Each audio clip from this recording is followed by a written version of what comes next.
Hello everyone, welcome back to my channel love never end का next part लेके आ गई हूँ। उससे पहले मैं स्टोरी के बारे में कुछ कहना चाहूँगी, आप लोगों की कंफ्यूजिंग को क्लियर करना, ठीक है। तो फर्स्ट ऑफ ऑल मैं बता दूँ, ये स्टोरी हैप्पी एंडिंग है। ऐसा कुछ भी नहीं होगा कि यहाँ पे शेंगुन एक नहीं होंगे, ऑफकोर्स होंगे। मैंने एफएफ बनाया है, मैंने आज तक कभी भी किसी स्टोरी को सैड एंडिंग नहीं दिया है, तो इसी भी मैं सैड एंडिंग नहीं दूंगा। हालांकि मैंने माना है कि ये स्टोरी मैंने थोड़ा अलग लिखा है, लेकिन इसका मतलब ये नहीं कि दोनों एक नहीं होंगे, ऑफकोर्स होंगे। लेकिन साथ ही साथ आपको बहुत सारी इमोशंस को फेस करना पड़ेगा। यार ज़िंदगी होता है, ज़िंदगी यूँ ही हैप्पी एंडिंग में बदल नहीं जाता है, बीच में आपको बहुत मुश्किलात झेलने पड़ते हैं।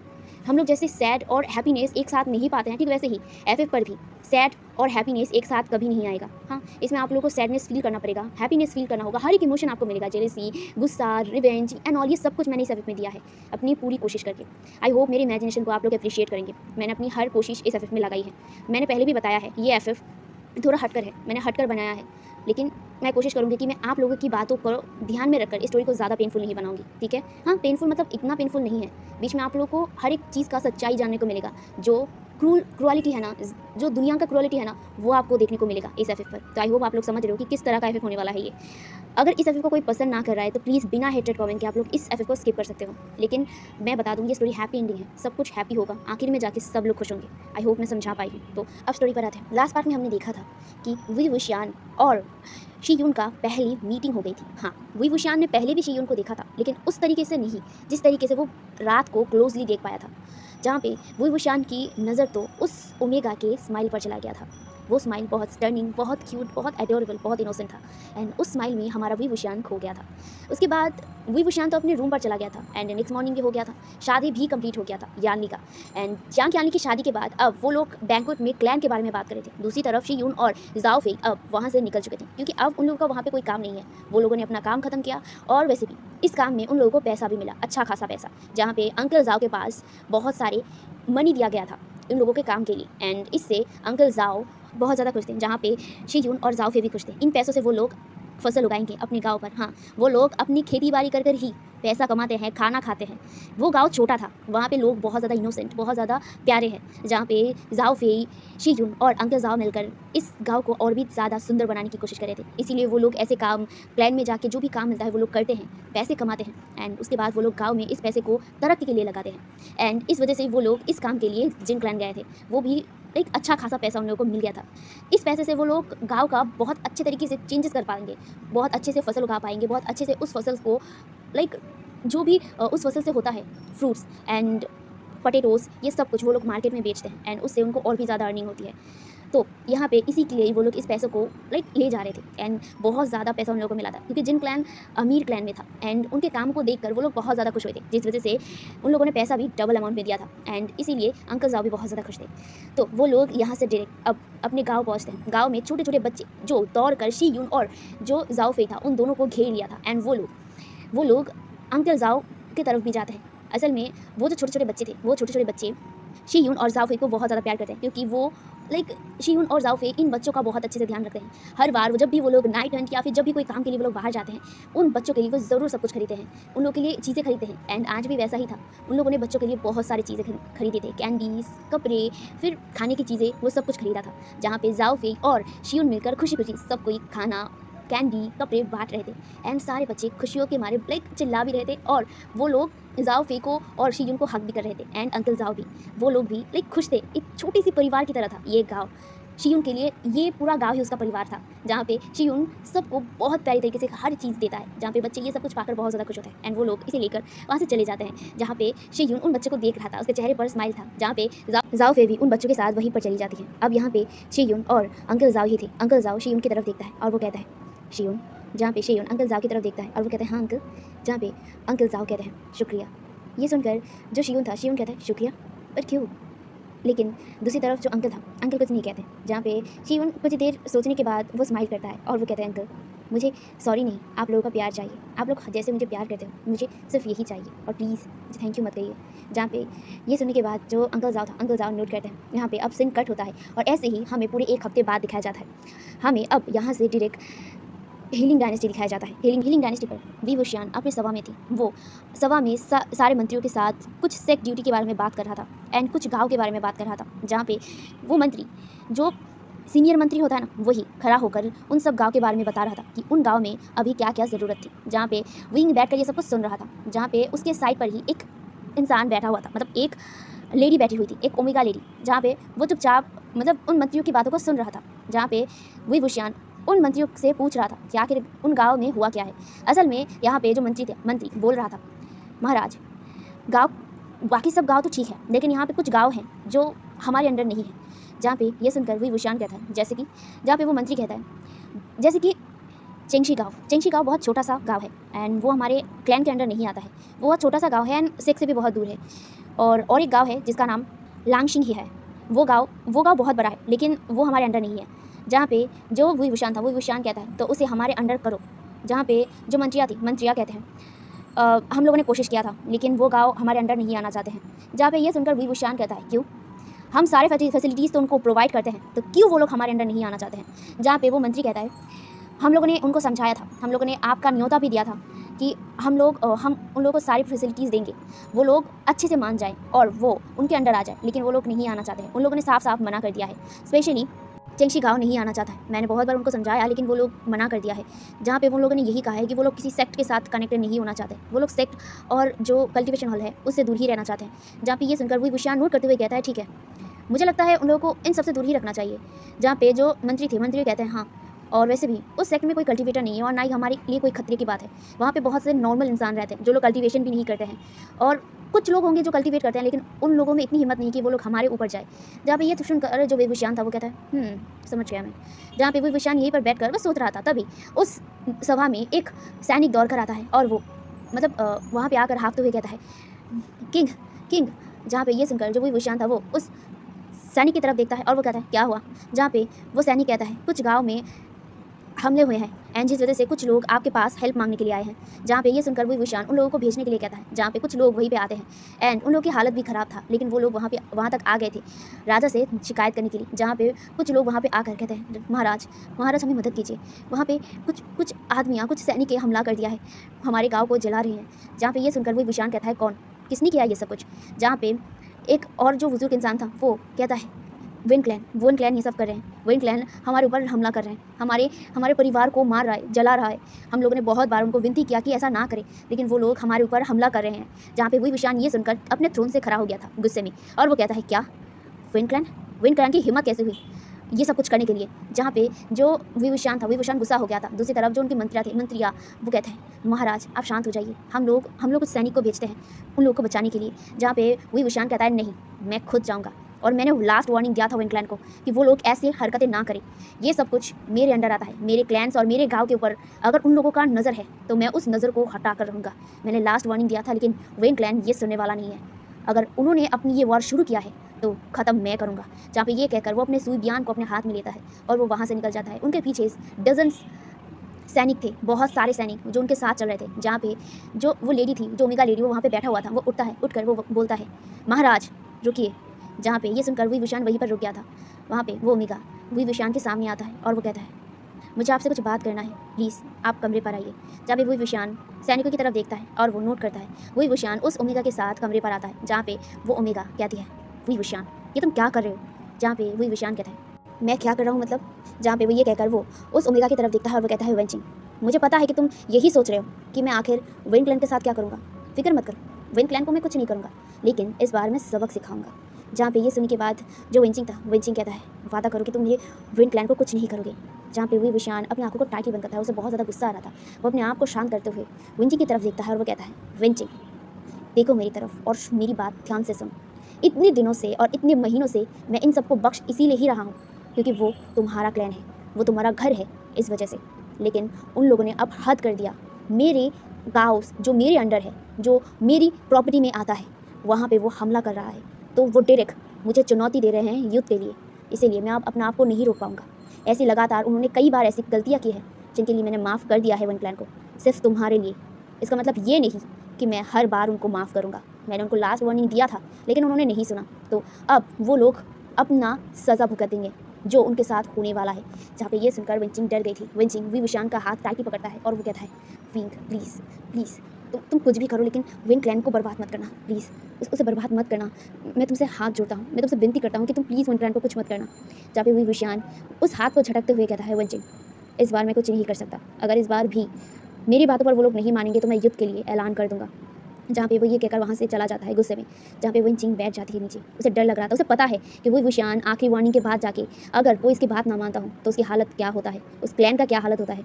वो इसीलिए डर रही थी। जहाँ पे वेंचिंग मतलब प्रे कर रही थी ताकि उसका क्लैन का कुछ ना हो। अब यहाँ पे हम लोग वेंचिंग के बारे में जानते हैं।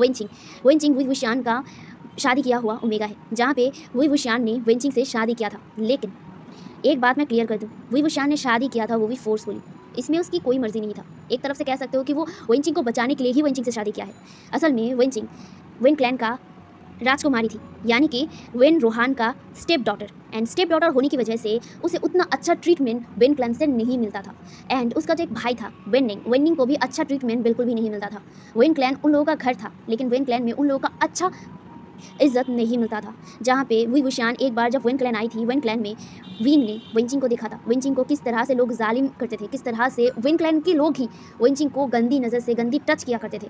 एंड वहीं पर ही जो वेन रोहान ये सब कुछ देख कर भी नज़रअंदाज कर दिया करता था, जिस वजह से जो विंग गुस्सा भी हो गया था। लेकिन तब वो कुछ नहीं कर सकता था। वो गुस्सा ही हो सकता था लेकिन वो कुछ नहीं कर सकता था, क्योंकि वो किंग नहीं था। तब वो एक राजकुमार था, वो हीलिंग डायनेस्टी का राजकुमार था। तब वो किंग नहीं था। उसका करंट किंग तब वी विशान का फादर वे चांगसे थी। एंड वे चांगसे की डिसीजन ही विंग के लिए आखिरी डिसीजन होता है, इसीलिए वो कुछ नहीं कह सकता था। जहाँ पे वे विशान के फादर ने वेन क्लैन में 2 दिन रहने का फैसला किया था, क्योंकि वो लोग वहाँ पे एक कॉन्फ्रेंस करने वाले थे वेन क्लैन पर। एंड वेन क्लैन में सारे क्लैंस आने वाले थे। तो ऑफकोर्स विंग भी वहाँ पे था अपने फादर के साथ, अपने फादर का लेफ्ट हैंड बनकर, जहाँ पे वो अपने फादर को हर क्लैन मीटिंग्स और कॉन्फ्रेंस पर मदद किया करता है, क्योंकि वो नेक्स्ट किंग बनने वाला है। तो ये सब कुछ उसे सीखना होगा, तो इसीलिए वो वहाँ पे रहा था 2 दिन। जहाँ पे वी विशान जो पहले दिन वहाँ पे रहा था, उस दिन उसने देखा था कि वेंचिंग के साथ कैसा बर्ताव होता है, लेकिन उस टाइम उसने कुछ नहीं कहा था। लेकिन दूसरे दिन एक ऐसा कांड हुआ था जहाँ पे वी विशान शॉक हो गया था। वी विशान उस टाइम को उस जगह पे जाने के बाद वेन क्लैन में उसे एक कमरा दिया गया था। उस कमरे से वो बाहर आया था, जहाँ पे वो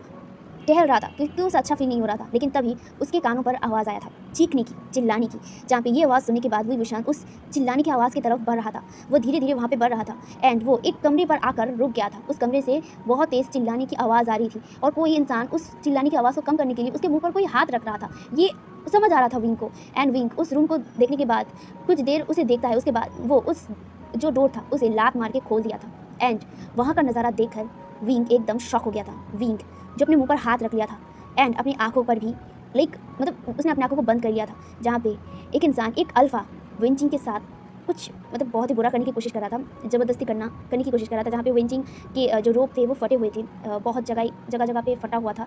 वेंचिंग की हालत बहुत ज़्यादा ख़राब थी एंड विंग अपने आंखों को इसीलिए ही बंद किया था, क्योंकि वेंचिंग की हालत इतनी ख़राब थी कि कुछ जगह विजिबल था जो विंग को देखना नहीं चाहिए। ओके, तो यहाँ पे जो विंग ने अपनी आंखों को बंद कर लिया था, लेकिन उसका गुस्सा अब साथ में आसमान में चढ़ गया था।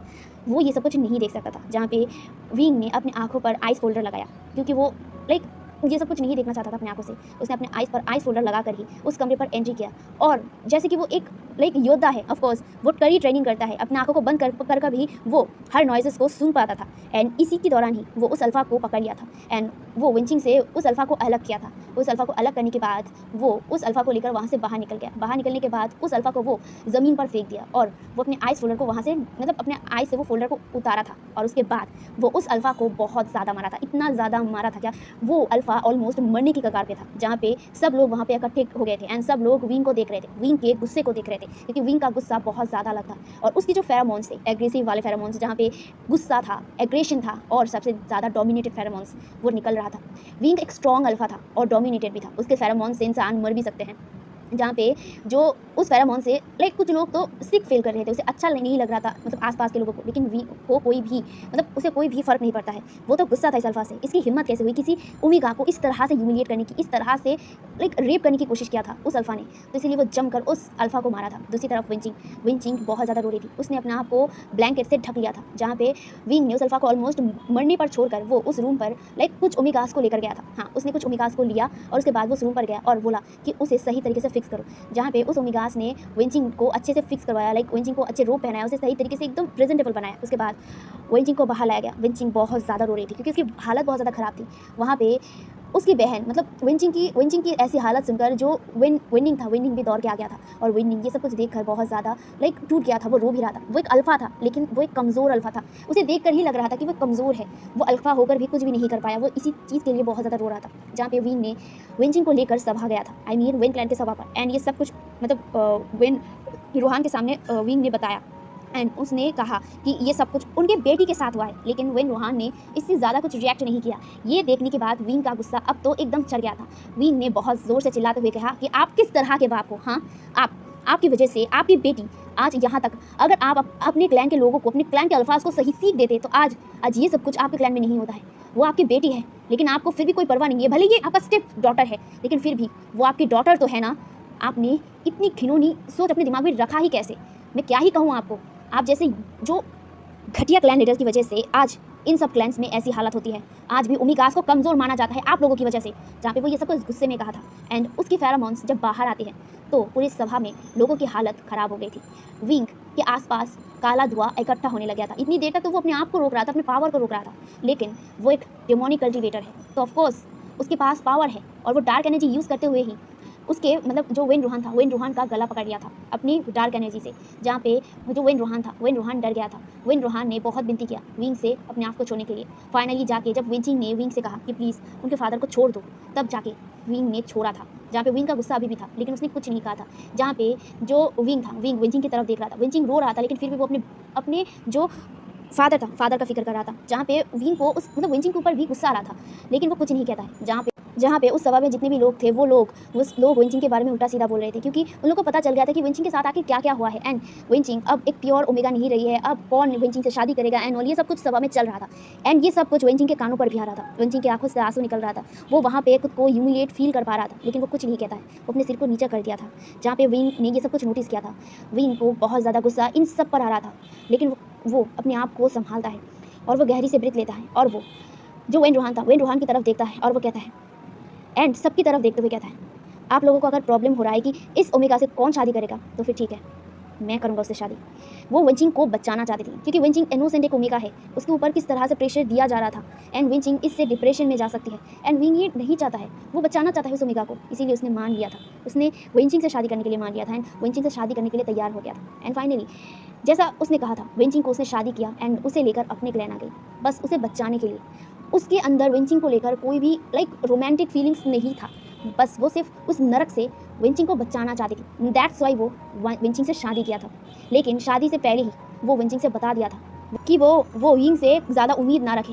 एंड ये कहकर वो वहाँ से आ गया था। जहाँ पे विंग और विंचिंग की शादी होती है, बहुत ही छोटा सा शादी हुआ था, क्योंकि ये जल्दबाजी में शादी हुआ था, कोई चीज़ तय नहीं किया गया था, अचानक की शादी हुआ। उसके बाद विंचिंग को लेकर विनिंग और जो विंग था, विंग अपने क्लैन अपने डायनेस्टी पर आ गया था, वो लोग हीलिंग डायनेस्टी आ गए थे एंड उसके बाद विंचिंग एंड विनिंग वहीं पर रहते थे। अब यहाँ से फ्लैशबैक खत्म होता है, जहाँ पे अब विंग को दिखाया जाता है, विंग अब डायरेक्ट अपने क्लैन से बाहर निकल गया था, अपने राज्य से बाहर निकल गया था बहुत सारे सैनिकों के साथ। ये उसे बहुत ज़्यादा गुस्सा आ रहा था, जहाँ पे वो गुस्से में चल रहा था, जहाँ पे उसका ऑरा ही अलग था। वो अपने घोड़े पर बैठा हुआ था, अपने हाथ में तलवार था और वो घोड़े को चला रहा था, जहाँ पे सारे सैनिक भी अपने अपने घोड़े पर राजा के पीछे चल रहे थे। वो लोग लाइक घोड़े पर एक गाँव पर आया था, वो गाँव ऑलमोस्ट जला हुआ था, जहाँ पे आधे से लोगों का लाश पड़ा हुआ था इधर उधर। जहाँ पे ये सब कुछ देखकर विंग को बहुत ज़्यादा गुस्सा चढ़ गया था। विंग अपने घोड़े से निकलता है और वो उन सैनिकों की तरफ देखता है जो सैनिक अभी भी उन गाँव वालों को लाइक मार रहा था। जहाँ पे विंग वहीं पर लाइक उसे इतना ज़्यादा गुस्सा आ रहा था ना, वो अपने जो डार्क एनर्जी था उसे इस्तेमाल करते हुए उन सारे सैनिकों को अपने एक ही हाथ में उठा लिया था। लिटरली कह सकते हो कि वो अपने हाथ से सिर्फ हवा में लाइक मैजिक थ्रो किया था एंड सारे जो सैनिक थे वो सब लोग अपने गले को पकड़कर लाइक छोड़ने के लिए चिल्ला रहे थे, लेकिन विंग ने एक भी मर्जी नहीं दिखाया था। उन सारे सैनिकों को विंग ने मार दिया था। जहाँ पे चारों तरफ विंग के सैनिक फैल गए थे एंड विंग के सैनिक भी अब सारे विंग क्लैन के जितने भी जो गार्ड्स थे, जितने भी जो सैनिक थे, उन सबको मार रहा था, क्योंकि ये विंग ने ऑर्डर दिया था। एंड विंग वो आगे बढ़ रहा था, वो आगे और बाकी जो क्लैन्स था उन सब में जा रहा था, जहाँ पे उसे खबर मिला था कि टोटल 3 गाँव में अटैक हुआ था एंड विंग क्लैन ने तीनों गाँव में अटैक किया था, जहाँ पे एक उसका क्लैन के अंदर आता है और बाकी 2 उसके क्लैन के अंदर नहीं आता है। इसीलिए विंग अपने घोड़े पर बैठकर और कुछ और सैनिक को लेकर वो दूसरे जो गांव है उन सब जगहों में जाने लग गया था, जहाँ पे वो पहले गांव में आता है। ये गांव उसके अंडर नहीं आता है, आई मीन उसके क्लैन के अंडर नहीं आता है। ये चेंगशियन गांव था। चेंगशियन गांव बहुत ज़्यादा हालत ख़राब हो गया था। चेंगशियन गांव में इधर उधर लोग मरे पड़े हुए थे एंड सब लोगों की हालत बहुत ज़्यादा ख़राब था। जहाँ पे जो मतलब गाँव के जो घर थे ना, वो सब लोग मतलब सब कुछ जला हुआ था। अभी भी कुछ कुछ घर आग में जल रहे थे, जहाँ पे विंग ने सैनिकों को ऑर्डर दे दिया था कि ये जो आग है इसे निभाया जाए। एंड वो आगे बढ़ गया था। वो अगर लाइक गाँव के कोई इंसान बचा होगा तो वो उन सबको बचा लेगा, उनकी ज़िंदगी को बचा लेगा, यही सोचकर वो अपने हाथों में तलवार लेकर आगे बढ़ रहा था। जहाँ चारों तरफ धुआं था, क्योंकि आग लगने की वजह से चारों तरफ धुआं हो गया था, तो विंग को ठीक से कुछ दिख नहीं रहा था। वो बहुत मुश्किल से ही देख पा रहा था और वो सामने बढ़ रहा था। वो एक योद्धा है, इसीलिए वो फुटस्टेप्स या फिर कोई भी शोर अगर होता है तो उसके कानों में आ जाता है। इसीलिए जब वो चल रहा था उसे महसूस हो रहा था कि कोई तो है जो उसके तरफ बढ़ रहा था। विंग ने अपने तलवार को टाइटली पकड़ लिया था, जहाँ पे वो अपने लेफ्ट साइड देखता है। लेफ्ट साइड से एक तलवार उसकी तरफ बहुत तेज़ी से आ रहा था, जहाँ पे विंग ने भी अपने तलवार सुई बियान को सामने रख दिया था। एंड वो उस तलवार को डॉच करता है और वो उस तलवार के ऊपर अपने सुई बियान से हमला करता है।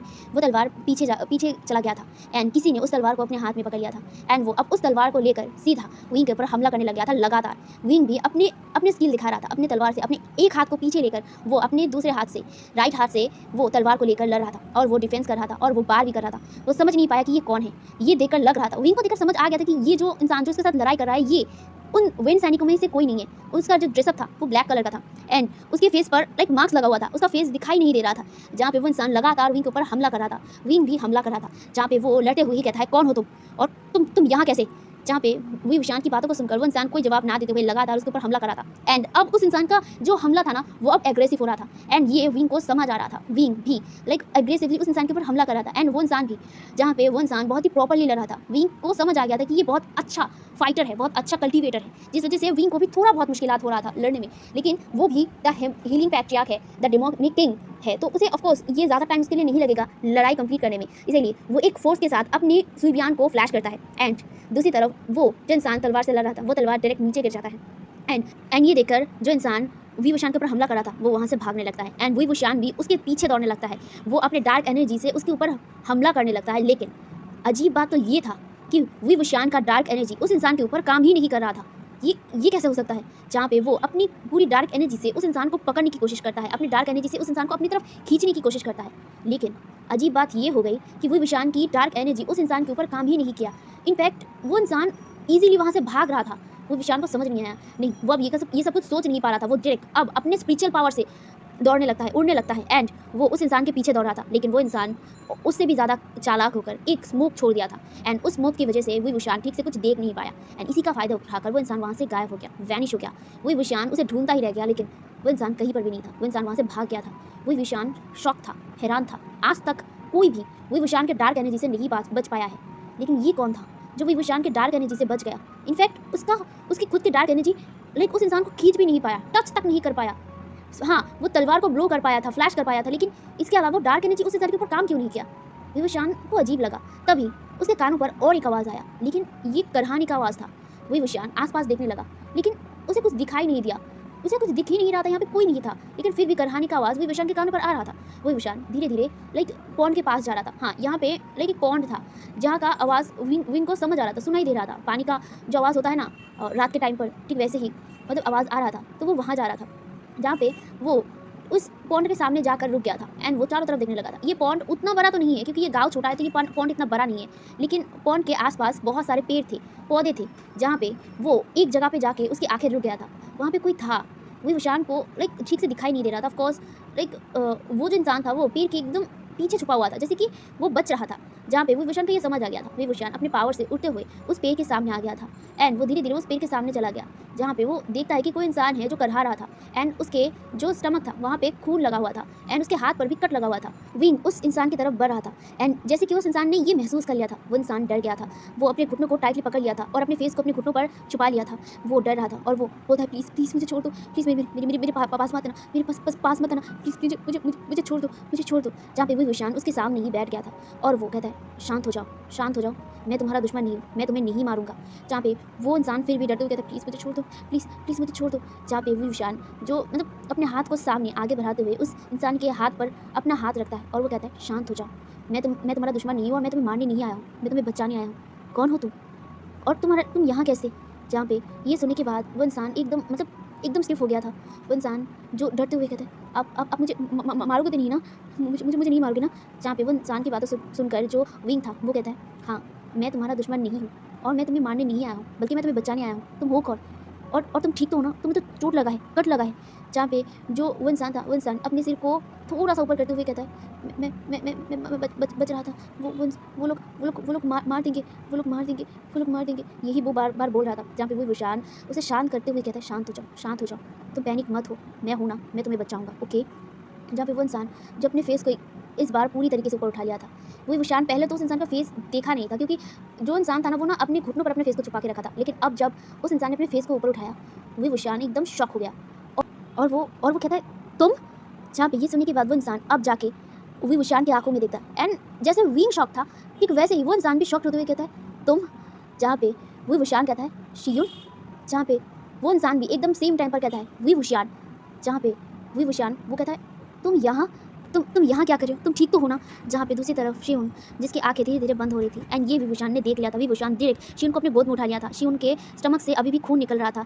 शियुन के मतलब खून को रोकने के लिए विभूषण ने अपने रोप को फाड़ कर शियुन के स्टमक पर रख दिया था, और वो उसे ऐसे ही वहाँ से उसे ब्राइडल स्टाइल में गोद में उठाते हुए लेकर दौड़ रहा था, और वो वहाँ से उड़ते हुए जा रहा था। वो अपने पावर से उड़ रहा था। वो अपने पावर से उड़ते हुए अपने घोड़े के पास आ गया था, और वो सैनिक को चिल्लाकर बुला रहा था। जहाँ पे सैनिक विभूषण के सामने आ गया था, और जहाँ पे विभूषण कहता है, यहाँ पे सब कुछ तुम लोग संभालो और मैं अभी पैलेस वापस जा रहा हूँ। जहाँ पे ये सुनकर वो सैनिक नोट करते हैं। विभूषण अब उस घोड़े को वहीं पर रखकर अपनी पावर से उड़ते हुए डायरेक्ट क्लैन आते हैं। क्लैन आने के बाद विभूषण शियुन को लेकर डायरेक्ट महल के अंदर आता है। महल के अंदर आने के बाद वो वेंचिंग को और हीलर को बुलाती है। जहाँ पे वेंचिंग और हीलर्स वो दोनों ही मतलब वहाँ पे आ गए थे। मतलब विभूषण के गोद में एक इंसान को देखकर मतलब किसी को देखकर जो वेंचिंग था, वेंचिंग हैरान हो गई थी। वेंचिंग विभूषण की तरफ देखता है और वो कहता है, महाराज ये कौन है? जहाँ पे विंग उसके जवाब के मतलब उसके सवाल के जवाब ना देते हुए कहता है, हीलर्स की तरफ देखते हुए कहता है, उसे चेक कीजिए, वो बेहोश हो चुका है, उसे ठीक कर दीजिए। जहाँ पे जो हीलर्स नोट करते हैं, एंड अब विंग शियुन को हीलर्स रूम में लेके आता है और वहाँ पे बेड पर लेटा देता है। जहाँ पे हीलर्स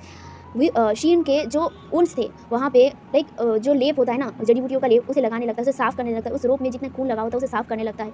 जहाँ पे विभूषण इसमें हेल्प कर रहा था। विभूषण उस शोल्डर पर भी वो लेप लगा रहा था। जहाँ पे हीलर्स भी कर रहे थे, लेकिन विंग खुद लगा रहा था। विंग बहुत ज़्यादा कंसर्न था। उसके फेस से ही ये पता चल रहा था कि वो बहुत ज़्यादा वॉरिड था शियुन के लिए। जहाँ पे वेंचिंग ये सब कुछ देख रही थी। वेंचिंग नोटिस कर रही थी विंग के फेशियल एक्सप्रेशन को, लेकिन वो कुछ नहीं कह रही थी। जहाँ पे शियुन को एकदम क्लीन किया गया था। शियुन के बॉडी पर जो खून लगा हुआ था उसे भी क्लीन किया गया था, एंड उसके ओन्स पर भी बैंडेज किया गया था। जहाँ पे हीलर मतलब महाराज की तरफ देखते हैं और वो कहते हैं, महाराज अभी वो ठीक है, लेकिन ज़्यादा ब्लड बहने की वजह से वो बस बेहोश है, कमज़ोर है। वो अगर ठीक से खाएंगे और ठीक टाइम पे मेडिसिन लेंगे तो वो ठीक हो जाएंगे। जहाँ पे ये सुनकर विंग नोट करता है और वो शियुन की तरफ देखने लगता है। वो शियुन को मतलब देख रहा था, क्योंकि शियुन का फेस एकदम डल लग रहा था। पहली बार जब विंग ने शियुन को देखा था, शियुन बहुत ज़्यादा मुस्कुरा रहा था, उसका चेहरे पर ग्लो था। लेकिन अब शियुन के चेहरे पर लाइक ग्लो नहीं था, एंड मुरझाया हुआ था, पीला पड़ा हुआ था। फेस धीरे धीरे सफ़ेद हो रहा था, जैसे खून ना होने में मतलब जो फेस होता है, फेस में सफ़ेद हो जाता है फेस, ठीक वैसे ही मतलब शियुन का फेस भी ऐसा ही एकदम सफ़ेद हो रहा था। जहाँ पे मतलब विंग बहुत ज़्यादा परेशान था शियुन के लिए। अब यहाँ से कुछ टाइम बीतता है, जहाँ पे विभूषण उस हीलर्स रूम में ही रहा था। हीलर्स रूम में वहाँ पे रहकर वो शियुन का ध्यान रख रहा था। शियुन जो अभी भी बेहोश था, उसे टाइम लगेगा उठने में। जहाँ पे उस हीलर्स रूम में वेंचिंग आती है और वो मतलब विंग की तरफ देखती है और वो कहती है, महाराज आपको खाना खा लेना चाहिए, अभी तक आपने कोई भी खाना नहीं खाया है।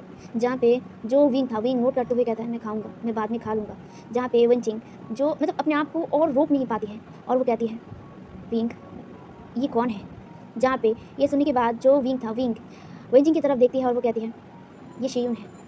जहाँ पे ये कहकर वो चुप हो गया था। जहाँ पे जो वेंचिंग था, वेंचिंग समझ गई थी कि इसके आगे महाराज कोई भी जवाब नहीं देना चाहते हैं। जहाँ पे ये मतलब समझ जब उसे आया ना, तब वो वहाँ से मतलब बाहर निकल गया। वो कुछ भी सवाल और नहीं पूछा विंग से। जहाँ पे वो अपने कमरे पर चला गया था। जहाँ पे विंग जो शियुन का बहुत अच्छे तरीके से ध्यान रखता है। अब यहाँ से सीन शिफ्ट करके हमें पूरे 2 दिन बाद का दिखाया जाता है। 2 दिन बाद फाइनली शियुन ने अपनी आंखों को खोला था। उसे उठने में पूरे 2 दिन लग गए थे, एंड ये 2 दिन विंग शियुन के पास ही था और शियुन का अच्छे से ध्यान रख रहा था। शियुन को फीड करवाना एंड ऑल ये सब कुछ विंग ने किया था। हालांकि उसे बहुत ज़्यादा प्रॉब्लम हुआ था, क्योंकि विंग मतलब शियुन मतलब बेहोश था, एंड बेहोशी हालत में उसे मतलब दवाई पिलाना, पानी पिलाना, खाना खिलाना बहुत मुश्किल था। अभी उसे मतलब बेहोशी की हालत में जो खाना था वो नहीं खिलाया जा सकता था, इसीलिए उसे सिर्फ जो शरबत होते हैं ना, शरबत चम्मच से पिलाया जाता था। जहाँ पे विंग लाइक वही करता था, वो शरबत पिलाता था शियुन को। जहाँ पे शियुन फाइनली 2 दिन के बाद जाके होश में आया था। शियुन बेड पर लेटा हुआ था और वो अपनी आंखों को धीरे धीरे खोलता है और वो अपने चारों तरफ देखने लगता है। ये कौन सी जगह था? वो ये जगह नहीं जानता है। वो अपनी आंखों को लाइक उसकी आंखों के सामने जो ब्लरी नेस था ना, उसे क्लियर करते हुए वो ठीक से देखता है। वो किसी कमरे पर था, लेकिन ये ये किसका कमरा है? ये कोई फ़ैमिलियर कमरा नहीं है। वो जहाँ पे रहता है ये वैसा कमरा नहीं है। यही सोचकर वो अपने सिर को पकड़ लेता है। उसके सिर में बहुत ज़्यादा पेन हो रहा था और उसके स्टमक पर भी, जहाँ पे वो धीरे-धीरे उठने की कोशिश करता है। लेकिन तभी एक मेड जो वहाँ पे थी और वो कहती है, आप उठ गए? जहाँ पे ये आवाज़ सुनकर शी-युन तुरंत उस तरफ देखती है जहाँ पे एक मेड खड़ी हुई थी। वहाँ पे जो मेड थी वो कहती है, आप यहीं पर रहिए, मैं अभी महाराज को बोलकर आता हूँ। और ये कहकर वो वहाँ से निकल गया था। कुछ देर बाद वहाँ पे एक इंसान दौड़ के आया था एंड ये विंग था। विंग वहाँ पे दौड़ के आया था और वो वहाँ पे आकर बेड पर बैठ गया था और वो कहता है, शियुन तुम उठ गए? जहाँ पे शियुन मतलब विंग को हैरानी से देख रहा था और वो कहता है, तुम यहाँ, मैं यहाँ कैसे? जहाँ पे जो विंग था, विंग कहता है, मैंने तुम्हें यहाँ लाया हूँ, तुम ठीक तो हो ना? तुम्हें चोट लगा था, तुम्हारे स्टमक पर स्टैब किया गया था, तुम्हारे शोल्डर पर चोट था। जहाँ पे शियुन जो सोचने लगता है, उसके बाद उसके दिमाग में आता है, हाँ वो और तभी वो पैनिक होते हुए कहता है, मैं यहाँ क्या कर रहा हूँ? मेरा परिवार, मेरा मेरा मेरा मेरा मेरा परिवार वहाँ पे वो लोग हमला कर रहे हैं, मुझे उनको बचाना होगा, मुझे जाना होगा। ये कहकर वो वहाँ से उठने लगता है, लेकिन उसका स्टमक पर पेन होता है और वो अपने स्टमक को पकड़ लिया था। जहाँ पे जो विंग था, विंग शियुन को ठीक से बैठाते हुए कहता है, शांत हो जाओ, पैनिक मत हो, तुम पैनिक होगी तो तुम्हारा ऊँट खुल जाएगा, तुम हिलो मत, शांत हो जाओ। जहाँ पे शियुन जो कहता है, नहीं मैं शांत कैसे हूँ, मेरा परिवार, फई और अंकल जाओ और वो बच्चे, नहीं वो लोग खतरे में है, मुझे जाना होगा, प्लीज़ मुझे छोड़ो, मुझे जाना होगा। जहाँ पे विंग उसे नहीं छोड़ रहा था, विंग उसे टाइटली पकड़ा हुआ था और वो बोल रहा था कि तुम्हारा ऊँट खुल जाएगा, शांत हो जाओ। जहाँ पे शियुन लिटरली पैनिक हो रहा था। दूसरी तरफ एक इंसान वहाँ पे एंटर करते हुए कहता है, शियुन। जहाँ पे ये आवाज़ सुनकर शियुन जो इतनी देर तक पैनिक हो रहा था ना, वो एकदम खामोश हो गया था। जहाँ पे वहाँ पे एक लेडी था, जहाँ पे वो कहता है, शियुन मैं यहाँ हूँ। जहाँ पे ये सुनकर जो शियुन था वो दरवाजे की तरफ देखता है, वो जाओ फेई था। जाओ फेई जो शियुन को देखकर वहाँ पे आ गई थी और वो शियुन के सामने बेड पर बैठती है और वो उसका हाथ पकड़ती है और वो कहती है, मैं यहाँ ही हूँ, मैं यहीं पर हूँ। जहाँ पे ये सुनकर शियुन कहता है, तुम यहाँ, वो अंकल जाओ कहाँ है? वो बच्चे वो गाँव के लोग। जहाँ पे शियुन रोते हुए कहता है, मैं अंकल जाओ और वो बच्चे बच गए हैं। लेकिन ये कहकर वो चुप हो जाती है। जहाँ पे उसकी बातों का मतलब समझते हुए जो मतलब शियुन था वो रोने लगता है और वो कहता है, हमारे गाँव जल गया है। हाँ? जहाँ पे शियुन अपने सिर को हाँ में हिलाती है। उन लोगों का गाँव एकदम जल गया था। चेंगशन गाँव जल चुका था पूरी तरीके से। वहाँ के बहुत सारे लोग मारे जा चुके थे। जहाँ पे सिर्फ कुछ बच्चे जो शियुन के साथ था और जो जाओ फेई था, जाओ फेई और अंकल जाओ ही बच पाए थे। बाकी सब लोग उस आग में जलकर मर गए थे। कुछ लोगों को सैनिकों ने मार दिया था। पूरा गाँव बर्बाद हो चुका था। असल में यहाँ पे जो विंग था, विंग 2 दिन यूँ ही मतलब बैठा नहीं रहा था। उसने पूरे विन क्लैन को एकदम धूल में बदल दिया था, क्योंकि उसके जो गुस्सा था ना वो बहुत हो चुका था। उसने अपना लिमिट बहुत खो चुका था। उसके जो गुस्से का पारा था वो हाई हो गया था, इसीलिए उसने पूरे विन क्लैन को एकदम तबाह कर दिया था। विन क्लैन के जो कुल प्रमुख यानी कि विन रूहान ने अपने घुटनों पर आकर अपना सरेंडर कर दिया था। वो अपने आप को सौंप दिया था, अपने क्लैन को सौंप दिया था। अब विन क्लैन पूरे हीलिंग डायनेस्टी के अंडर आता है एंड हीलिंग डायनेस्टी ने अब उस क्लैन को अपने अंडर ले लिया था। एंड क्योंकि मतलब जो विंग था, विंग ने वार्निंग दिया था, उस वार्निंग को मतलब जो वेन रूहान था, वेन रूहान ने माना नहीं था, जिस वजह से उनको अब उनका क्लैन खोना पड़ा था। एंड जो विंग के सैनिक थे, विंग के सैनिक ने जो मतलब जाओ, अंकल जाओ थे, अंकल जाओ और जाओ फेई को, उन लोगों को, कुछ बच्चों को बचाया था और उन लोगों को इस क्लैन में लाया था। एंड यहाँ पे ही विंग को पता चला था कि जो मतलब शियुन के साथ उसने जाओ फेई को देखा था, तो उसने तुरंत ही पहचान लिया था कि ये जाओ फेई है एंड शियुन का रिलेटिव है, तो इसीलिए उसने बताया कि शियुन उसके साथ ही है। एंड वो लोग यहीं पर रहे। जहाँ पे ये सुनकर जाओ फेई और अंकल जाओ ने नोट कर दिया था, क्योंकि उन लोगों के पास अब घर नहीं था, जो घर था वो जल चुका था। जहाँ पे अब वो लोग कहाँ रहे यहाँ पे, इसीलिए विंग ने उन लोगों को यहाँ पे जगह दिया था। एंड वो लोग ग्लैड थे कि फाइनली उन लोगों को एक अच्छा जगह मिला है, जहाँ पे विंग ने सारी फैसिलिटीज़ सबको प्रोवाइड किया था। जहाँ पे बच्चों के लिए मतलब सब कुछ, खाना पीना कपड़े सब कुछ विंग ने बंदोबस्त कर दिया था। उन लोगों के लिए रहने के लिए एक अलग से कुछ घर दिया गया था। ऑफकोर्स ये क्लैन इतना बड़ा था तो उन लोगों के लिए ये सब कुछ करना बहुत ईजी बात था, तो उन लोगों के लिए अलग सा मतलब कमरे तैयार किया गया, घर तैयार किया गया उन लोगों के लिए। एंड वो लोग वहीं पर रहने लग गए थे। जहाँ पे जो अंकल जाओ थे, अंकल जाओ और जो जाओ फेई था, वो लोग पैलेस पर ही थे, क्योंकि शियुन यहाँ पे था, तो इसीलिए वो लोग भी यहीं पर थे। एंड अब फाइनली 2 दिन बाद जाके शियुन को होश आया था। ये तो यहाँ पे जो फेई था, फेई शियान का हाथ पकड़ता है और वो कहता है, ह्यून हमारे पास और कोई घर नहीं है, हमारा घर जल चुका है ह्यून। यूँ कहकर वो मतलब फेई रोने लगती है। जहाँ पे शियुन फेई को हक कर लेती है। फेई मतलब शियुन के चेस्ट पर अपना सिर रखकर रो रहा था। सच में उन लोगों का घर, उन लोगों का गाँव, उन लोगों का फसल, वो सब कुछ जल चुका था। उन गाँव के लोग सब लोग मर चुके थे, बचे हुए थे सिर्फ फेई, अंकल जाओ, वो कुछ बच्चे और कोई नहीं था। जहाँ पे जो फेई था, फेई के साथ जाओ मतलब अंकल जाओ और शियुन, वो लोग भी रोने लगते हैं। जहाँ पे शियुन उसको उसके स्टमक पर पेन भी हो रहा था। ऑफ कोर्स उसका जो मतलब ऊँट था वो अभी भी मतलब ठीक नहीं हुआ था, लेकिन फिर भी वो रो रहा था। उसका पूरी परिवार आज बिखर गया था, उसे रोना आ रहा था, बहुत ज़्यादा रोना आ रहा था एंड वो रो भी रहा था, जहाँ पे वो रोते हुए ही धीरे धीरे बेहोश हो जाता है। जहाँ पे ये देखकर जो विंग था, विंग उसे ठीक से बेड पर लेटा देता है और वो उसके ऊँस को चेक करता है जो खुल गया था, क्योंकि वो इतना ज़्यादा हिला था जिस वजह से उसके ऊँस से खून भी निकल रहा था। जहाँ पे हीलर्स वहाँ पे तुरंत आ जाते हैं एंड शिवन को मतलब शिवन के जो बैंडेज थे उसे दोबारा फिक्स करते हैं एंड अब यहाँ से रूम पे जो मतलब सब लोग थे वो बाहर आ गए थे, क्योंकि अभी शिवन को आराम की ज़रूरत था एंड अब सब लोग वहाँ से बाहर चले गए थे, इंक्लूडिंग विंग भी। विंग जो बाहर आकर ही अंकल जाओ से कहता है, आप लोग अभी पैलेस पर ही रहिए, मैंने आप लोगों के लिए पैलेस पर ही अलग से घर बना दिया है, आप लोग वहीं पर अपने सामान के साथ रहिए और हाँ कुछ भी लगे तो मुझे ज़रूर बताइएगा। जहाँ पे जो अंकल जाओ था, अंकल जाओ और जो जाओ फे था वो लोग नोट करते हैं एंड यहाँ पे जो विंग था, विंग कहता है अब आप लोग जाके आराम कीजिए, वो होश में आ गया है, बस उसे थोड़ा सा आराम की ज़रूरत है, वो ठीक हो जाएगा। जहाँ पे ये सुनकर वो दोनों ही नोट करते हैं एंड वो लोग वहाँ से अपने अपने कमरे पर चले जाते हैं, क्योंकि वो लोग थक गए थे, वो 2 दिन से ठीक से खाए सोए नहीं थे, क्योंकि शिवन का हालत ख़राब था इसीलिए। तो अब वो लोग जाके रेस्ट करते हैं। दूसरी तरफ जो विंग था, विंग उसी कमरे पर आ जाता है जहाँ पे शियून था। शियून अभी लेटा हुआ था, वो अभी सोया हुआ था एंड जो विंग था, विंग शियून के पास ही आकर बैठ गया था और वो शियून के फेस को देख रहा था। अभी शियून का फेस पहले जैसा इतना डल नहीं दिखाई दे रहा था, अब धीरे धीरे उसका जो फेस का जो ग्लो था वो आ रहा था एंड विंग उसके फेस को ही देखे जा रहा था। उसका जो इनोसेंटनेस था, उसे उसकी इनोसेंटनेस को देखकर जैसे खो गया था। और एक चीज़, उसे बहुत ज़्यादा पेन फील हुआ था शियून को रोते हुए देखकर, उसे बहुत ज़्यादा बुरा लगा था। एंड हमें यहाँ से सीन कट करके पूरे 2 हफ्ते बाद दिखाया जाता है, जहाँ पे फाइनली शियून एकदम पूरी तरीके से ठीक हो गया था एंड वो अब चल पाता था। जहाँ पे शियून वो अपने बहन के साथ गार्डन पर था, वो महल के गार्डन पर था। 2 हफ्तों में विंग ने बहुत अच्छे तरीके से शियून का ध्यान रखा था। हालांकि अब वो शियून के साथ नहीं रह पाता था, क्योंकि उसे क्लैन का काम करना पड़ता था, वो अपनी क्लैन की जिम्मेदारियों को नज़रअंदाज नहीं कर सकता था। इसीलिए वो बहुत सारे जो मेट्स थे उनको शियून के पास रख दिया था एंड शियून को 24 घंटे वो मेट्स हेल्प किया करते थे, जिस वजह से शियून बहुत जल्दी ही रिकवर कर गया था। बहुत अच्छे तरीके से उसको ट्रीट किया गया था, जिस वजह से वो अच्छे तरीके से मतलब ठीक हो गया था बहुत जल्दी ही, जहाँ पे वो अभी परफेक्टली चल पा रहा था। एंड ये ना पूरे महल में सब लोग देख पाए थे, इंक्लूडिंग जो विंग का मदर था। विंग का मदर ने देखा था, विंग के मदर और फादर दोनों ने ही देखा था, लेकिन वो लोग कुछ नहीं किया था। दूसरी तरफ विंचिंग भी ये सब कुछ देखे जा रही थी, लेकिन मन ही मन वो बहुत ज़्यादा बुरा फील कर रहा था, क्योंकि विंग तो उसका हस्बैंड है, लेकिन विंग कभी भी इस तरह से उसकी तरफ नहीं देखता जिस तरह से वो शियून की तरफ देखता है।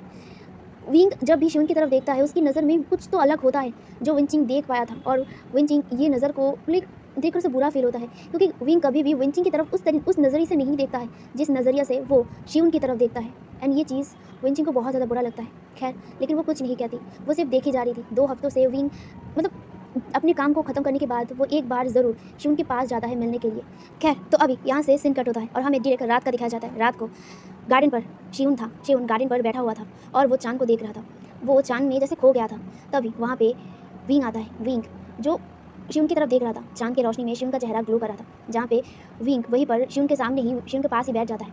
जहाँ पे शियून विंग की तरफ देखता है और वो उठकर बैठता है, क्योंकि वो अभी लेट कर चाँद को देख रहा था, लेकिन अभी वो उठकर बैठता है और वो विंग की तरफ देखता है और वो कहता है, अरे आप यहाँ।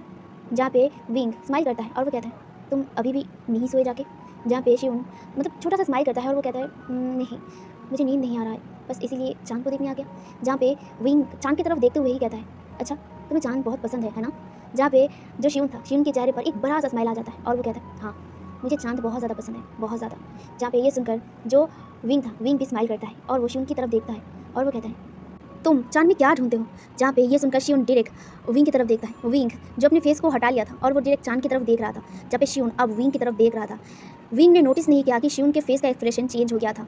वो चाँद की तरफ देखते हुए कहता है, क्योंकि तुम जिस तरह से चाँद को देखते हो जैसे कि तुम चाँद में कुछ ढूंढते हो। क्या क्या ढूंढते हो तुम। जहाँ पे ये सुनने के बाद बहुत लंबा साइलेंस चलता है दोनों के बीच में, जहाँ पे शियून भी कुछ नहीं कह रहा था, विंग भी कुछ नहीं कह रहा था। विंग वेट कर रहा था शियून के आंसर का। जहाँ पे शियून कुछ देर बाद कहता है, अपने मदर और फादर को। जहाँ पे ये सुनकर विंग कहता है, मदर और फादर को। जहाँ पे शियून कहता है, हाँ मदर और फादर को। मेरे मदर और फादर की मौत हो चुकी थी एंड मैं तब से ही चाँद को देखता हूँ। मुझे लगता है वो लोग चाँद के थ्रू ही मुझे देखते हैं, इसीलिए मैं चाँद की तरफ देखता हूँ, क्योंकि मुझे उस चाँद को देखकर ही अपने मदर और फादर को फील होता है। जहाँ पे ये सुनकर जो विंग था, विंग एक सैड टोन में कहता है, तुम्हारी मदर और फादर की डेथ कैसे हुआ। जहाँ पे ये सुनने के बाद शियून पहले तो साइलेंट रहता है, उसके बाद वो कहता है, एक बहुत बड़ा हादसा हुआ था, जहाँ पे मेरे मदर और फादर लड़ाई के दौरान मारे गए। जहाँ पे ये कहकर एकदम चुप हो गया था शियून। जहाँ पे जो विंग था, विंग नोट करता है और वो कहता है, ओह कोई नहीं, अभी तो तुम्हारे पास तुम्हारे परिवार है ना, और तुम्हारा वो मदर और फादर वो चाँद में है और वो तुम्हें ऊपर से देख रहे हैं। तुम खुश रहोगे तो वो लोग भी खुश रहेंगे। जहाँ पे ये सुनकर शियून नोट करता है और वो कहता है, हाँ ऑफ कोर्स वो खुश रहेंगे अगर वो मुझे खुश देखेंगे तो। जहाँ पे ये कहकर वो अभी चाँद की तरफ देखता है। उन लोगों का कन्वर्सेशन यहीं पर ऑफ हो गया था, जहाँ पे जो शिउन अब उठता है और वो विंग की तरफ देखता है और वो कहता है, अच्छा मैं अभी जा रहा हूँ और अभी आप भी जाइए, रात बहुत हो चुका है, आप भी सो जाइए। जहाँ पे ये कहकर वो वहाँ से उठकर चला जाता है। विंग वहीं पर बैठकर शिउन को देख रहा था, जहाँ पे शिउन एक बार भी पीछे मुड़कर नहीं देखा था, वो डायरेक्ट अपने कमरे पर चला गया था। कुछ देर वहाँ पर देखने के बाद विंग उठता है। उठने के बाद वो भी अपने कपड़ों को झाड़ कर अपने रूम पर आ गया था और वो फ्रेश होकर अपने बेड पर लेट गया था। अब यहाँ से मिडनाइट के टाइम को दिखाया जाता है। मिडनाइट को विंग अपने कमरे पर सोया हुआ था, लेकिन उस रूम पर कोई और भी था। वो इंसान विंग को घूरे जा रहा था, एक ब्लैक परछाई जो विंग को बहुत ही गुस्से में, नफरत में देख रहा था। उसकी आंखों में नफरत था, ये साफ देखा जा सकता था। जहाँ पे विंग अपनी गहरी नींद में था, वो इंसान अपने रोब से एक खंजर निकालता है और वो धीरे धीरे विंग के बेड के सामने आता है और वो उस इंसान को वो विंग को घूरे जा रहा था बहुत ही गुस्से में। दूसरी तरफ विंग उठ चुका था। हाँ, क्योंकि एक तो विंग एक योद्धा है, तो विंग को पता चल जाता है, क्योंकि वो ऐसे बहुत से लड़ाई लड़ चुका है, तो उसे पता है कि आसपास कुछ भी हलचल होता है तो उसे उसका नींद खुल जाता है। उसका नींद बहुत ज़्यादा हल्का था, इसीलिए वो उड़ गया था। विंग अपने आंखों को बंद किया हुआ था एंड वो महसूस कर पाया था कि उसके रूम पर कोई तो है, लेकिन वो कोई भी मूवमेंट नहीं दिखाया था। वो देखना चाहता था कि आखिर ये इंसान करता क्या है। उसने अपनी आंखों को एकदम नॉर्मल रखा, जैसे कि वो नींद में हो। दूसरी तरफ वो जो इंसान था, वो इंसान उस खंजर को विंग के ऊपर पॉइंट करता है और वो विंग के चेस्ट पर मारने ही वाला था। तभी विंग ने डायरेक्ट उस इंसान के हाथ को बहुत ही टाइटली पकड़ लिया था और वो अपनी आंखों को डायरेक्ट खोल लिया था।